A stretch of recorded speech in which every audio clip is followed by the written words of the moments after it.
Thank you so much for joining us. I just wanted to let you know that I'll be having my mom with us this next session as we talk about the priority of connection. And really, it's a great honor for me to have her with me because I love her dearly. So, Mom, thank you so much for joining us. Thanks for having me. So good to be here. You look beautiful. As do you. So this is going to be fun. It's going to be fun, yes. We've been actually teaching this message a few times together, and it's something we just really enjoy, so it's great for me to be here. And it's going to be fun for me because I was raised a certain way, and I brought that into my marriage and my kids, and then we kind of changed our parenting style and raised up all you guys, and then now you have, of course, kids, lots of them, and a dog. And it's been fun talking about multiple generations of using the same tools. What I love about us is that we're not perfect. No.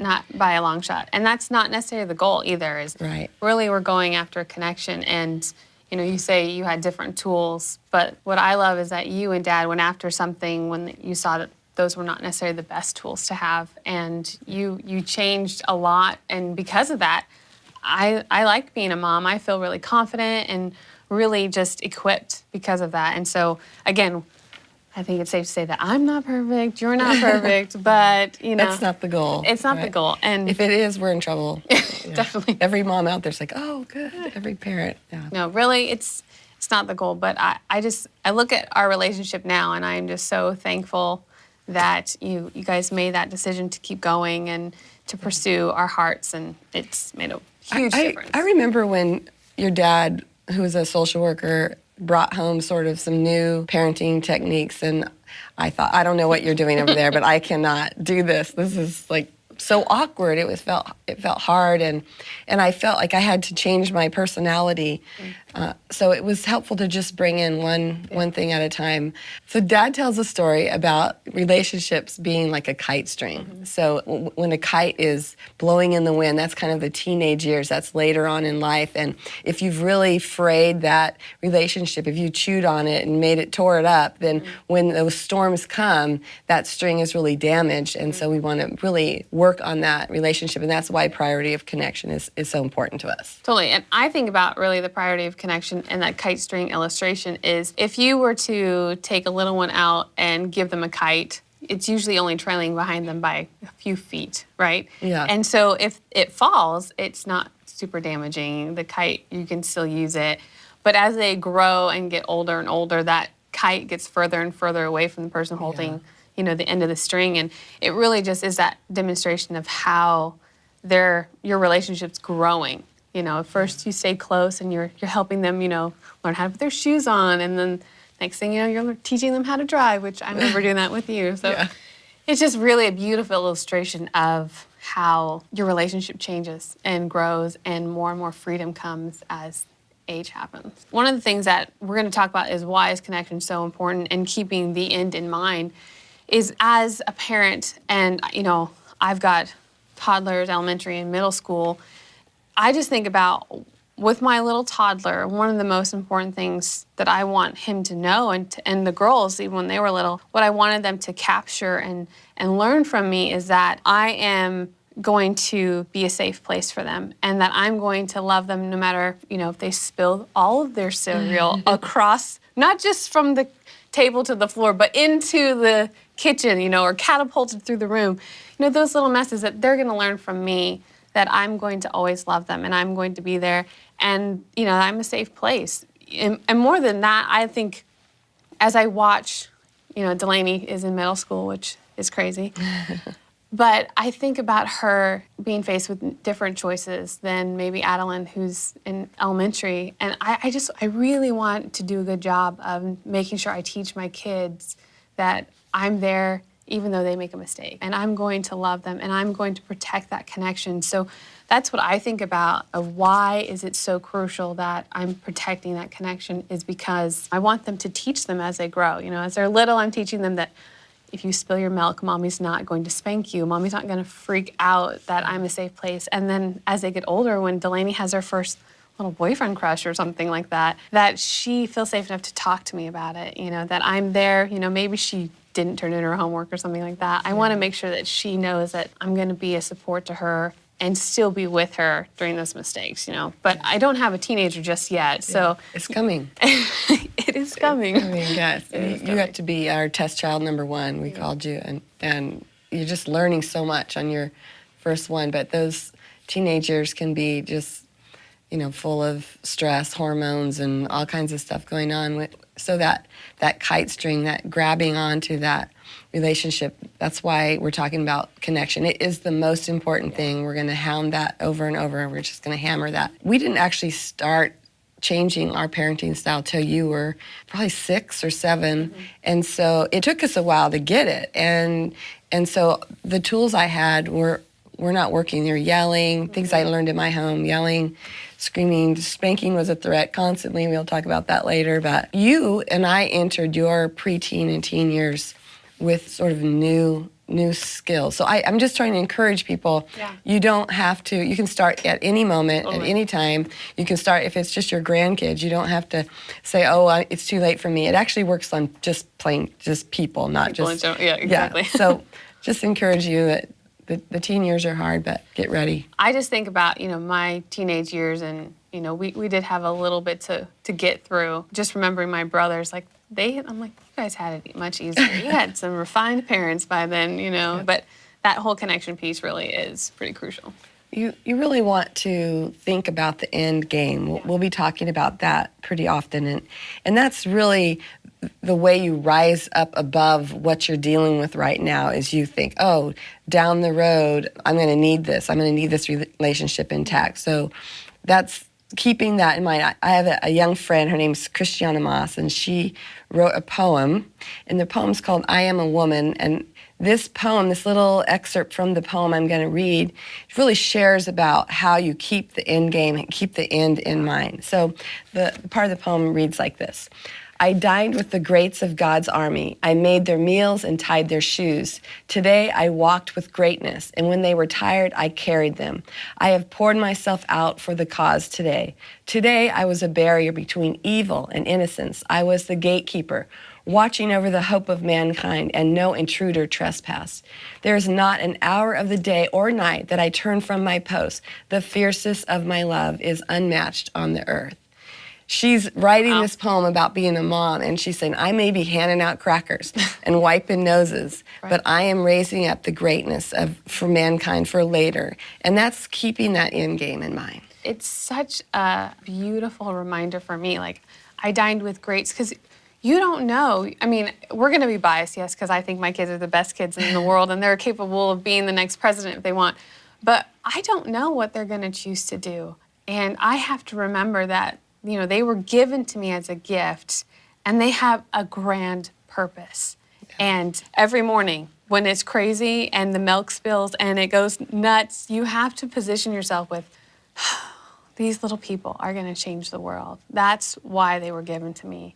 And so she did a beautiful job, and if you can get the full edition of that, it is just so encouraging and such a beautiful illustration. And I mean, again, I love seeing that in front of me to remind me of what it is that I'm going after. Family really was God's idea. He created it. He wanted us to be connected. And in the scripture, John 19, just when Jesus is going to the cross, he's there with his friends and his all his followers, and he looks down and he says, hey, here's my mom.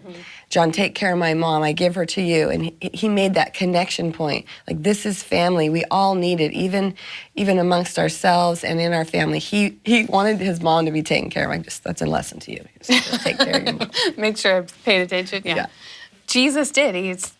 He's about to die for all of us, and he sees his mother and is like, oh, my mom. It's a beautiful illustration that those connections, those most intimate relationships that we have to take care of them. We have to steward them and chase after them and put that priority connection there. I love that that's something Jesus did on his way to one of the most, I can't even imagine what that would be like, the emotions that he was going through. But just as a powerful scripture, and I will take care of you, don't worry. I will. You and Dad both, okay? One of the things that is so important is mastering the unconditional love. We're Christians, we say this a lot, unconditional love, I have unconditional love. Well, what does that mean in those hard moments? We've talked a lot about keeping the end in mind. And I think that's really a big part of it is I need to position myself to where I'm constantly pursuing your heart and going after you and the things that are so important to your little heart and teach you along the way why connection is so crucial. And I have this thing that I do with my son, Lincoln, which, he's 4 and adorable, but I'll say, Lincoln, do you know that I will love you forever? Yeah. And he's cute and adorable again, and he looks at me and he goes, yes, Mommy. And I want that same instant response that he gives me at 4 to happen when he's 10, when he's 14, when he's 24. If you were to say that to me today, I have that. But it's just this beautiful, consistent, and persistent love that you've displayed for us. And so mastering that skill is one of the biggest things that we can do to have that successful display of connection. Yeah, and no one ever gets to the end of their life and says, well, I wish I would have loved less. Yeah. They wish I would have put love as a priority, always. I'll tell a story on myself. I went out to Shasta College with you and your brother, and you were signing up for a class, and I was really having a bad day, and I was not treating people. I was really irritated at their system and all the hoops we had to jump through, and I was upset about it and complaining about it, and I ended up all the way into the president of Shasta College's office because because I wanted to talk to him about his dumb system, which was just all bad on my part. But I ended up telling him like all these things that I thought were wrong with the system. And we left there, and it was just a few days later, some feedback and some soul searching. I thought, oh my gosh. So I emailed him and I said, hey, I'm really sorry. I don't know what was wrong with me that day. I treated you poorly. I was not myself. And please forgive me.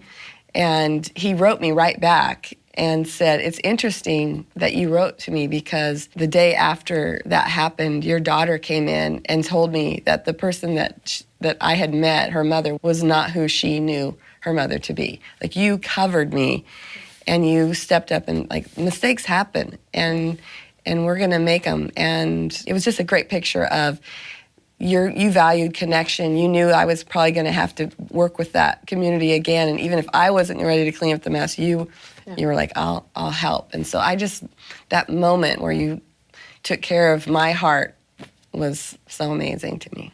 And I think really how that even happened is because you've done such a good job of teaching me that value of connection. I've watched Delaney. She's still young and she's still growing, but pursuing connection, whether it's through me or her own friends. And I just remember an encounter where, she was at a new school, that's rough and all of that. And then she had this encounter with this young girl who was being teased, and just, Delaney's watching this whole exchange. And what was fun to hear about Delaney's experience, which was this little girl's being mocked for being able to speak a different language by another student. And so Delaney sees this little girl in tears and is just sad. And so she asks her what's wrong, and kind of they have this little, I think it was in 3rd grade, chit chat about it. And Delaney goes on to just kind of comfort her and just pursue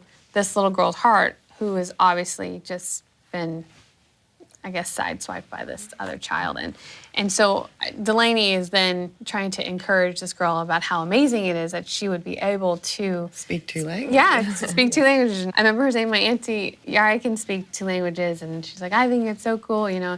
And so her then pursuing this little girl, and then again, they went out to, I think, to PE, and Delaney says to her, do you know who the best man in the whole wide world is? And this little girl, again, says, well, I don't know. Is it a cute boy? And Delaney says, no, it's Jesus. He makes us feel good all the time. And, I just love that, when we're mirroring connection, when we're mirroring just pursuing people's hearts and seeing how great of an influence you can have and how much of a change happens when you just go after that. And, for her to see that, and she had a rough year that year for sure. She had some bully situations, not just that little girl, but Delaney as well. And to stay connected to her through this whole process, even when we moved, that whole process of us moving was just crazy. Right. I mean, I just remember new school, all of that. She doesn't have any friends, and then she kind of gets bullied. And just being able to communicate with her and talk about, what do you need? And sometimes we just needed to cry together. And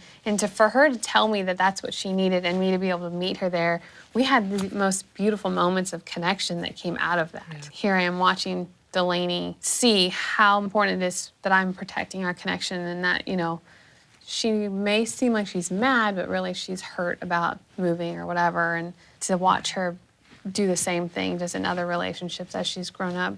Yeah, watching parents go through something, hindsight, we can look back and say, I'm glad that worked out that way, but you don't know what you're going to do in the moment. So it's good to have a plan. If your priority is connection, when you get there, you'll choose that, but you have to choose it. Sometimes when we forget what we're going after. Obviously, on that day, I had forgotten that this was my priority, that connection was my priority. We forget sometimes. When we're climbing a mountain, we tend to look at our feet because we're tired and we're just trudging along and it's hard. But every once in a while, if we just look up at the mountaintop, we're like, oh, that's why I'm going through this pain. This is hard. But I want to look down the road and say, this is why I did this. I conquered this mountain. I did it, yeah. Totally, and you're just keeping your vision in front of you. And as parents, that's something you've got to do. So parents, just remember that we are chasing after and going after connection. We're teaching them that this is the most important thing that they could ever do, is we're being the example of what it is to prioritize connection. So this is what you're doing. This is the big thing you're chasing after. Teachers, leaders, pastors, parents, whatever it is, chase after connection because it's so important. Love is the goal and the greatest skill to master. Know that connection takes time, practice, and commitment. If you and your child don't connect right away, don't be discouraged. Keep trying. As I've heard it said, no one ever wins by resigning.